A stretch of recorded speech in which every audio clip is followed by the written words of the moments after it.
นี้นะจะเป็นการเปิดกล่องสุ่มใหญ่มากนี่จ้ะเป็นขาปูอลาสก้าอันนี้พี่อาร์มใช้ไหมถ้ามุกจะกินที่ให้ได้ก็ได้ครับโอเคอันนี้พี่ใช้ปะ หนูจะลงอันนี้มันโอ๊ยมันลงมาน้ำเลยอ่ะเอาแล้วช่วยเหลือกันแล้วหนึ่งกินตรงนี้ไหมตรงนี้จะไหมแล้ว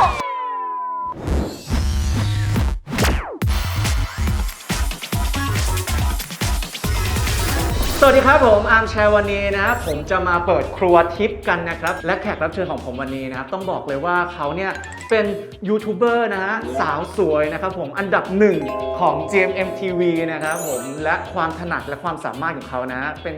การรีวิวอาหารนั่นเองนะครับผมก็เลยแบบมีความสนอกสนใจอยากจะเชิญน้องคนนี้นะมาอยู่ในอาร์มแชร์ของผมนะครับและเขาคนนั้นนะจะเป็นใครไปไม่ได้เลยนะครับนอกจาก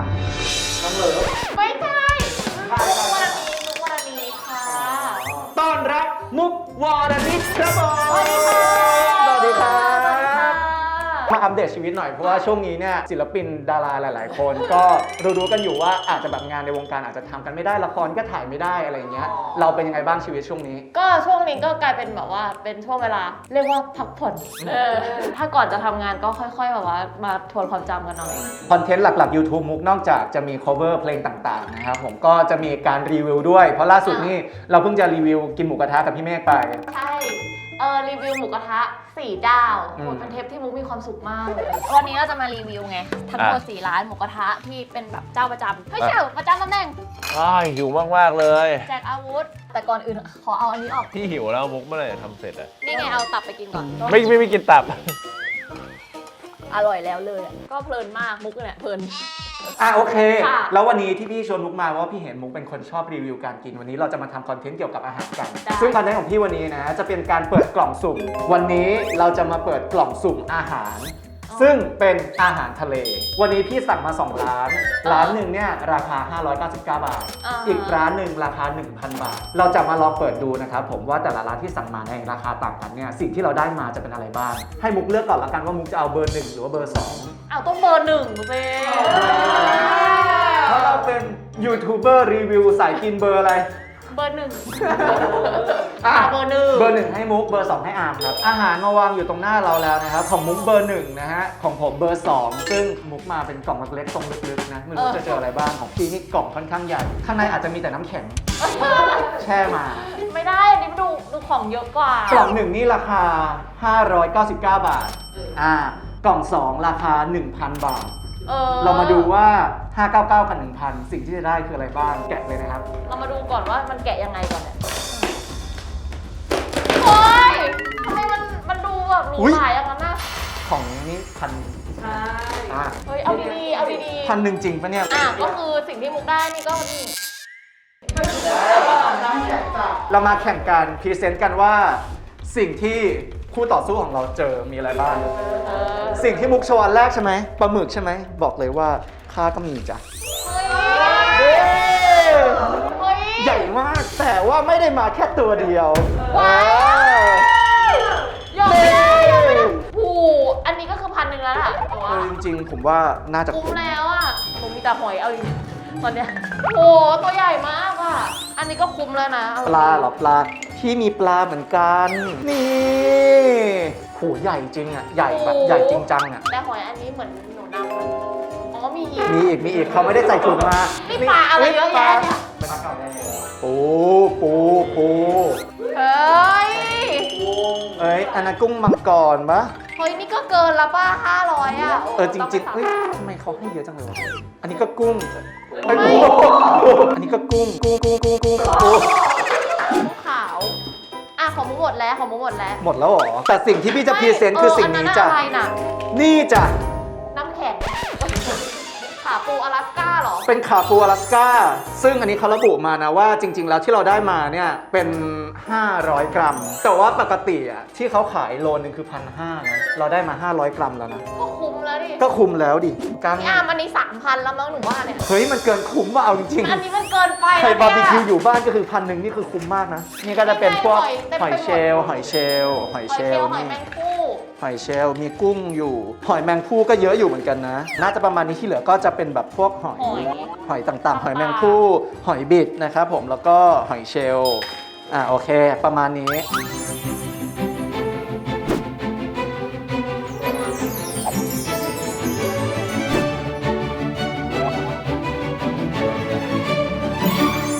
ที่พีคสุดๆก็คืออันเนี้ยมาได้ยังไงวะในราคา 1,000 งงมาก ใครที่ชอบกินอาหารทะเลเป็นชีวิตจิตใจ แล้วก็อยากจะแบบสร้างความสนุกสนานในการทำอาหารก็ลองกล่องสุ่มเราเห็นไปแล้วนะครับผมว่ากล่องสุ่มทั้งสองคนมีอะไรบ้าง วันนี้นะ เราจะมีอย่างอื่นทำด้วย หาทำ เรามี แล้วนะ วัตถุดิบแล้วเราต้องทำอาหาร จริงปะเนี่ย อันนี้ถือว่าเป็นวัตถุดิบหลักแต่ว่า วัตถุดิบเสริมที่เราจะเอามาทั้งหมด 6 อย่างนี้ เราจะต้องมาปรุงกล่องของเรานะครับผมจะมีวัตถุดิบทั้งหมด 6 กล่องที่กับมุกจะต้องเลือกทั้งหมดคนละ 3 กล่องโดยการจับฉลากแล้วเอาทั้ง 3 วัตถุดิบนั้นมาปรุงเป็นเมนูอาหาร แล้วก็เดี๋ยวมาดูหน้าตาแล้วก็ความน่ากินรสชาติกินได้หรือเปล่าเดี๋ยวมาแข่งกันทีหลัง ไม่มีทางเป็นแบบเนยกระเทียมอะไรง่ายๆหรอก ให้มุกจับก่อน ทีละหนึ่งอ้าวทำไมอ๋อเนี่ย มุกได้อย่าง หก อันได้ อันนี้อ่ะ 4 สตอ สตรอเบอรี่เดี๋ยวให้จับอันนก เม็ดสตอจริง เดี๋ยวนะถ้าอันนี้กับหอยอย่างเงี้ยจะเป็นเมนูอะไร มุกได้สตอนะครับผมเบอร์ 4 นะฮะได้เป็นฟรึม นี่คือลำไยกระป๋องนะครับลำไยในน้ำเชื่อมแล้วมันแมทกันยังไงวะซีฟู้ดกับลำไยกระป๋องเนี่ย มุกดีแล้วแหละที่ได้สตอ ของพี่ล้างปากไม่ต้องทำอะไรเลยล้างปาก ไม่ได้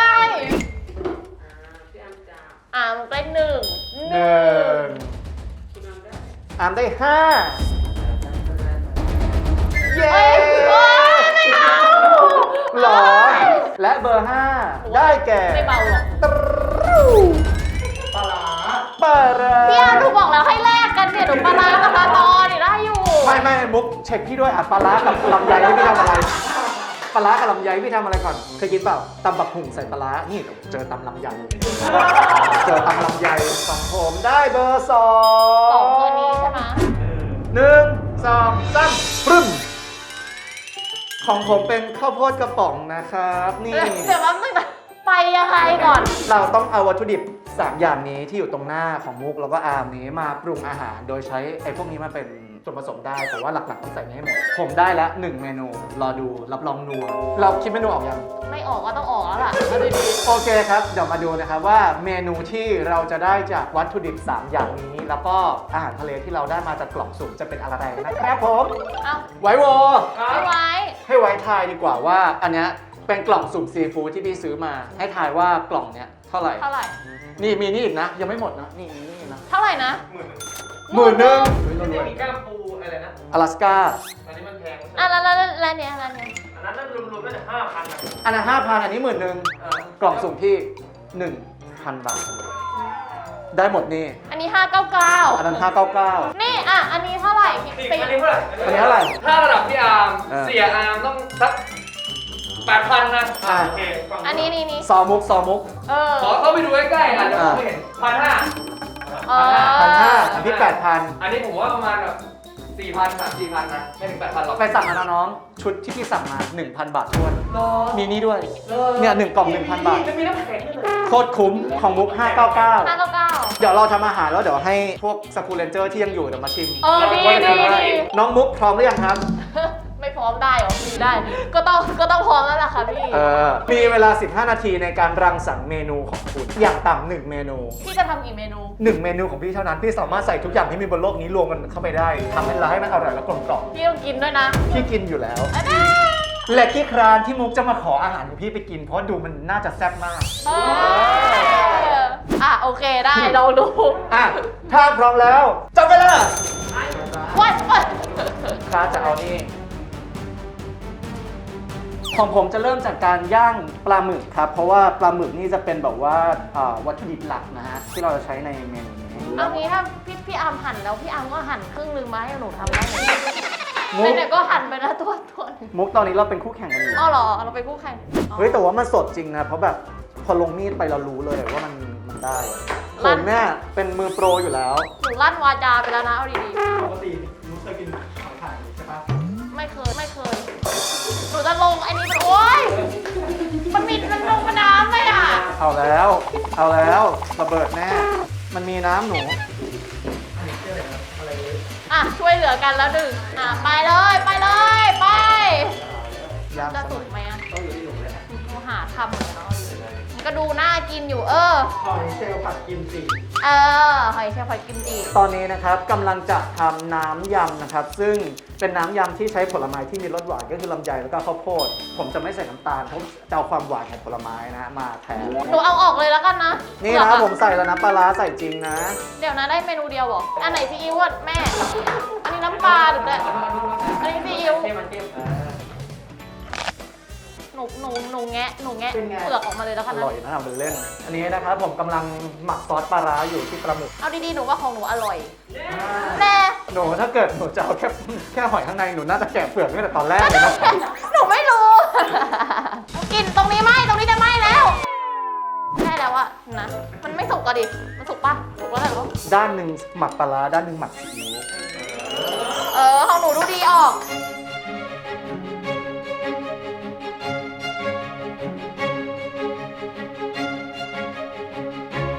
ต่อไปนะครับเราจะทำเป็นแบบว่าท็อปปิ้งข้างจานนะครับจะเป็นแบบว่ากริลคอนนะฮะ มุกจะลงเป็นตัว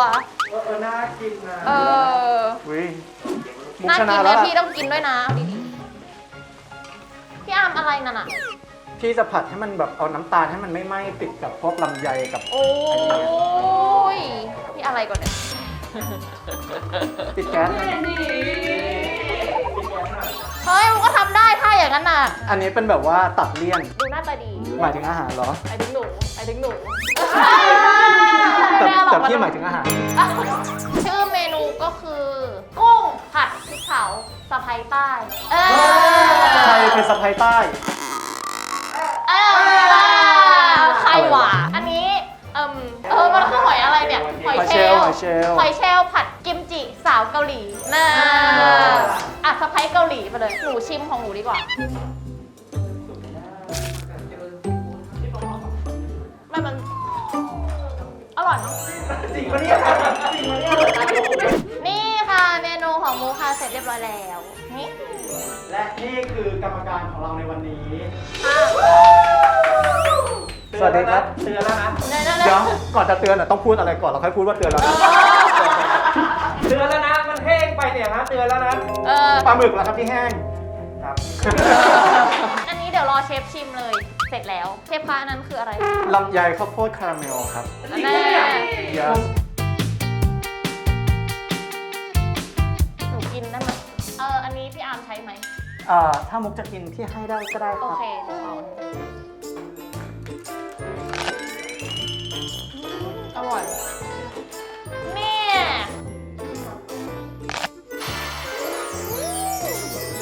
อันนี้พี่ใช้ปะ อันนี้คือน้ำยำปลาร้าของเรานะครับของทางร้าน The Signature นะครับ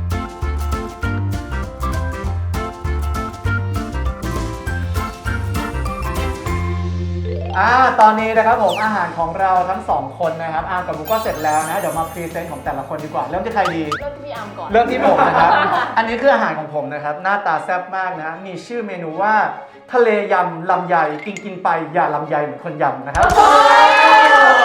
เมนูนี้นะเป็นเมนูยำทะเลนะ ก็จะมีวัตถุดิบจากทะเลนะ ไม่ว่าจะเป็นก้างปูอลาสก้านะครับผม ปลาหมึกนะ กุ้ง หอยนะครับ แล้วเราก็ราดด้วยน้ำยำปลานะครับที่มีส่วนผสมของลำไยแล้วก็ข้าวโพดอยู่ในนั้นนะ เรามีอาหารที่มันเป็นอาหารคาวแล้วนะครับ เรามีไซดิสนะครับที่เอาไว้ตัดคาวนะครับผม เพราะฉะนั้นเราจะมีลำไยแล้วก็ข้าวโพดนะที่เป็นคาราเมลด้วย เดี๋ยวได้ชิมแน่นะครับ แต่ไปดูที่เมนูน้องมุกนะฮะว่าได้อะไรมาบ้าง2อย่าง อันนี้นะคะเป็นกุ้งผัดพริกเผาสะไพใต้ส่วนอันนี้เป็นหอยเชลล์ผัดกิมจิ สไปซ์เกาหลี ท่านกรรมการครับหลังจากที่ได้เห็นเมนูนะครับจากทั้งสองฝั่งนะครับเป็นเชฟมุกกับเชฟอาร์มหน้าตาขอคะแนนหน้าตาก่อนแล้วกันว่าฝั่งนู้นหน้าตาเท่าไหร่ฝั่งนี้หน้าตาเท่าไหร่ มาเรื่องหน้าตาดีทั้งคู่ หมายถึงอาหารใช่ไหมครับ ใช่หน้าตาดี โอเคครับขอบคุณครับเชฟ วัดจากหน้าตา ครับ มันยากเหรอเอาดิ เกรงใจไงเกรงใจ ว่าจากน่าจะอันนี้เต็มสิบให้เต็มสิบใช่ไหม เต็ม10ก็ได้ 9.5 9.5ได้ 9.5 ฝั่งนู้น อันนี้2เหมือนกัน อันนี้ใครช้ นู้นโอ้โห ทำไม ำอันนี้แถมแล้วกัน ผมให้อันนี้ ค่อนข้างดูดีให้9เลย เดี๋ยวรสชาติว่ากัน ไม่พูดถึงรสชาตินะ อ่า 3อ่ะให้คะแนนความตั้งใจ แย่ขนาดนั้นเลยเหรอ แต่อันนี้ผมจะให้คุณเยอะหน่อยเพราะว่าผมเป็นคนชอบทานเผ็ดแล้วดูจากสีสันจัดจ้าน อ่า ผมให้คุณไปเลย 6.5 อยากให้มา โอ จุด เค หนึ่ง ต่อไปเดี๋ยวเรารู้คะแนนหน้าตาของอาไปแล้ว ค่ะ เดี๋ยวเรามาชิมกัน เดี๋ยวให้กรรมการเชิญชิมได้เลยค ค่ะ รับ เชิญค่ะ รูปลักษณ์อาจจะไม่สำคัญ ค่ะ เราชิมจากคะแนนน้อยสุดก่อน เวลากินต้องดม โอเค โอ้เขาให้กินกับคิมจิ ต้องกินกิมจิด้วย ดูดู ตอนนี้โรงพยาบาลเข้าได้แล้วค่ะเข้า เชฟชอบกินผัก ขอด้วยขอชิมด้วย ขอ รอ ชิม รอ ขอ เดี๋ยว ชิมหน่อย กลัว จะดีเหรอพี่อาร์ม อันนี้ใส่ไส้ด้วยเหรอ อันนี้ใส่ไส้ด้วยเหรอ โทษนะ เจ้าของทานหรือยังครับ ไปแล้วไม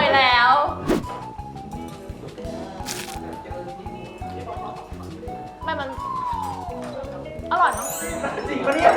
จริงปะเนี่ย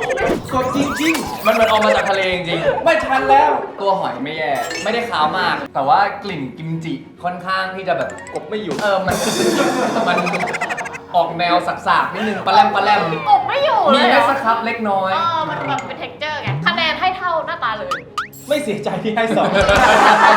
อีกเมนูฮะ ผมขอย้ายไปจานนี้เลยได้ไหม แต่ผมว่าอันเนี้ยอร่อย โอ้ยอร่อยอันนี้อร่อย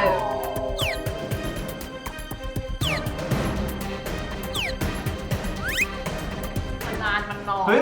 จากนี้อร่อย ไม่แย่ อันนี้ได้ ไม่แย่ นะ ไม่แย่ ไม่แย่แต่ก็ไม่ได้ดี อร่อยอร่อย นี่ก่อนเนี่ย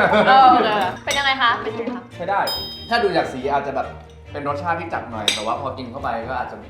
ไม่ได้จัดขนาดนั้นอาจจะเน้นพริกเผา ดีกว่านี้ ดีกว่านี้ ผมให้อันนี้ประมาณแบบ7 อ่ะ ถ้าเกิด นะ สำหรับ 8เหมือนกัน สำหรับมุกที่แบบไม่เคยทำอาหารมาก่อน อืม จริงปะเนี่ย ไม่เคยทำอาหาร ดูอย่างนี้ยังไม่รู้อีกเหรอ เชื่อ มาที่เมนูของผม ตักให้เลยครับ ให้ อะไรนะ ชิมส่วนไหนก่อน ผมแนะนำว่าจะเป็นปลาหมึกนะฮะ แต่ว่าได้ข่าวว่าคุณกรรมการไม่กินลำไยใช่ไหมครับ กินได้ครับเฮ้ยกินได้ ผมเลยบอกว่าผมเป็นคนที่ชอบกินปลาหมึกมาก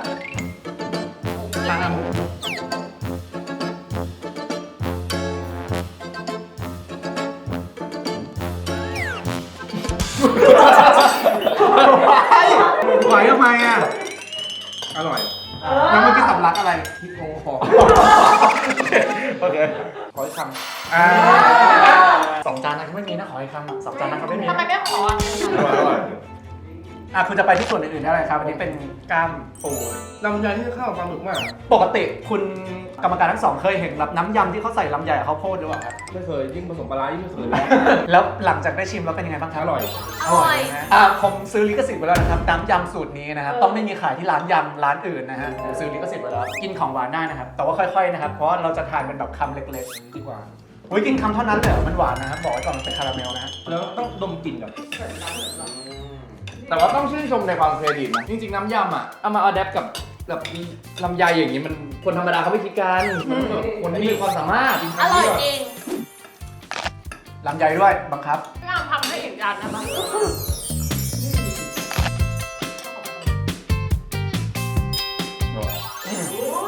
เปิดซีฟู้ดนะ เปิดร้านเลย อันนี้พุ่งตรงอร่อยจริง อันนี้ก็ถือว่าโอเค ให้คะแนน การตัดสินของกรรมการไวและกรรมการจริงให้ใครชนะในการแข่งขันครั้งนี้ครับ พี่อ้ามเป็น คุ คุณ ณ อา อา ค ค รั รั บบ เฮ้ยทำไมเนี่ย มุกไม่ต้องเสียใจ ไม่ต้องเสียใจ เราไม่มีสิทธิ์สงสัยเลยเหรอ เพราะคุณก็กินของเขาอยู่แล้วนะ โอเคครับ ก็จบไปแล้วนะฮะสำหรับการรีวิวเปิดกล่องสุ่มซีฟู้ดนะครับ แล้วก็เอากล่องสุ่มที่เราซื้อมาเนี่ยมาลองประดิษฐ์เป็นอาหารแบบว่าครีเอทใหม่นะครับผมใครที่อยู่บ้านว่างๆแล้วก็อยากจะหาแอคทิวิตี้ทำกับครอบครัวนะครับก็สามารถทำแบบพวกเราก็ได้ หรือว่าถ้าเกิดใครดูอยู่แล้วก็รู้สึกว่าอยากสั่งกล่องสุ่มซีฟู้ดแบบเรานะก็สามารถไปได้นะครับผมอย่างกล่องแรกที่สั่งมา599นะครับผมเป็นของปูไข่ดองบายปองไคดูเดลิเวอรี่นะครับแล้วก็ กล่องของผม 1,000 บาทนะฮะมาจากห้องเย็นวัชระมารินนะครับผมก็ลองสั่งกันดูได้นะฮะโอเค วันนี้ก็สนุกสนานมากๆนะครับผมแล้วก็ได้ลองทำเมนูอะไรที่เราไม่เคยลองทำด้วยวันนี้ก็ขอบคุณแขกรับเชิญพิเศษด้วยนะครับผมสิงหารินแล้วก็ไวนวัฒน์นะครับขอบคุณนะครับ ขอบคุณนะครับที่ทำอาหารอร่อยๆ นะครับผมแล้วก็ขอบคุณยูทูบเบอร์สาวนะครับผมอันดับ 1 เรื่องการรีวิวอาหาร แต่ไม่ใช่การทำอาหารนะครับวงเล็บไว้ กดไลค์ครับวันนี้ เป็นการรีวิวแต่ไม่ใช่การทำนะขอบคุณด้วยมุกวรณิตครั ขอบบ คุณค่ะสนุกมาก เดี๋ยวให้น้องมุกฝากผลงานนิดนึงดีกว่าช่วงนี้มีอะไรให้ติดตามบ้าง ได้ค่ะก็จะมี YouTube ของมุกค่ะมุกวรดิตนะคะ ก็จะมีทั้งเป็นคอนเทนต์ที่เป็น Vlog แล้วก็มีทั้งเพลง cover ด้วยนะคะอาทิตย์ละ 2 คลิปนะคะยังไงก็ฝากไว้นะคะ ยังไงก็ติดตามได้นะช anel มุกวรณิตใช่ไหม ใช่ค่ะ โอเค2 คนซิงเอาไว้เนี่ยให้ติดตามบ้างครับ รายการรถเมล์ School Ranger ครับ ว้าว เป็นรายการที่รักของพวกเรา ตั้งใจมาโปรโมทรายการปะเนี่ย ได้ เพิ่งถ่ายรายการ ไม่ต้ มา อง เส โปร ร็จ โมทครับ คือดังอยู่แล้วครับ อ๋อ และเราภูมิใจนำเสนอครับ ไปติดตามได้ GMM25 ครับวันอาทิตย์เที่ยงตรงครับ ก็ฝากติดตามได้นะครับ กดไลค์ กดแชร์ กดกระดิ่งนะครับผม แล้วก็กด subscribe ให้ YouTube Channel GMMTV ด้วยครับ วันนี้พวกเราทั้ง 4 คนลาไปก่อนนะครับ กับอาหารทะเลที่กลิ่นฟุ้งครัววันนี้นะ ไปแล้ว บ๊ายบาย สวัสดีครับ สวัสดีค่ะ วัตถุดิบที่เรามีเยอะมากเลยอะ ใช่ แล้วถ้าเกิด ใช่ ปกติเป็นคนที่อยู่บ้านคนเดียวแล้วมีของเยอะขนาดนี้เราต้องทำยังไงดีอะมุก ก็กินให้มันหมดเลยทำไมนะ เธออยู่กับแจนได้จริงๆแล้วเลย ทำไมนะแจนตอบว่าอะไรอ่ะ สั่งของมาใช่ไหมแล้วแบบจานมันใหญ่ พี่ก็เลยบอกว่าจานใหญ่มากเลย ถ้าเกิดอยู่คนเดียวทำยังไงดีวะ ในใจเราคิดว่าพี่ยามก็หาแฟน หา มา แฟ ช่วย น กิน เออ สิ เออ แจนตอบว่าหรือเปล่าก็เก็บไม่กินวันอื่น ก็เลยลองดูว่ามุกจะตอบว่าไง มุกไม่เก็บไว้กินวันอื่นมุกบอกว่ากินให้หมด กินวันนี้ไปเลย จะเก็บทำไมเดี๋ยวไม่สด